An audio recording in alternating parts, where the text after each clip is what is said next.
Նոր դուրս եկած բողբոջներով են ուրախանում գյուղացիները։ Հույսը չեն կորցնում, որ բերքաշատ կլինի տարին։ Նախորդի պես կարկուտը չի սրբի տանի քաղցրաշենի քաղցրությունը։ Տարի տարվա վրա հող մշակելը դառնում է ոչ ձեռնատու։ Գները իջնում է, բնականը գյուղացիներ բան չի մնում տակը։ Տակը բան չի մնում, բայց Յուրիկը խնամքով էտում է ծառերը, մաքրում ավելորդ ճյուղերից։ Այս նստացնեմ մի քիչ։ Մի քանի պարկ պարարտանյութ արդեն գնել է սեփական միջոցներով։ Բան են անում։ Չէ, ես ինքս եմ առել, հիմա էլ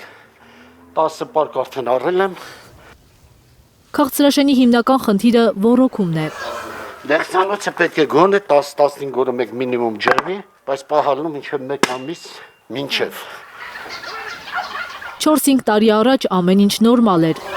Հիմա մարդիկ տանջվում են, տեսնելով ամռան շոգին ինչպես են չորանում այգիներն ու բույսերը։ Ջուրը հերթով են տալիս, ամիսը մեկ, նախկինում նման բան չկար։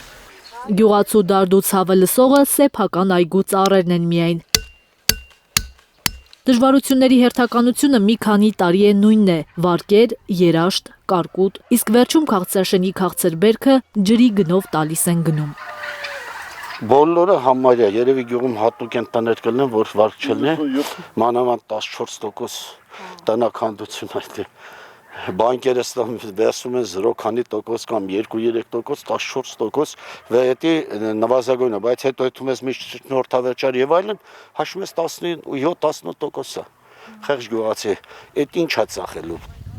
Իսկ Հայաստանը պարարտ հողերով հարուստ երկիր է, ափսոս մեր ռեսուրսները ճիշտ չեն կառավարվում, ափսոսում են գյուղացիները։ Թե մեր երկիրը հացի խնդիրը չի կարող լուծի, ծորենի։ Իրանց պաշտոնական թվերով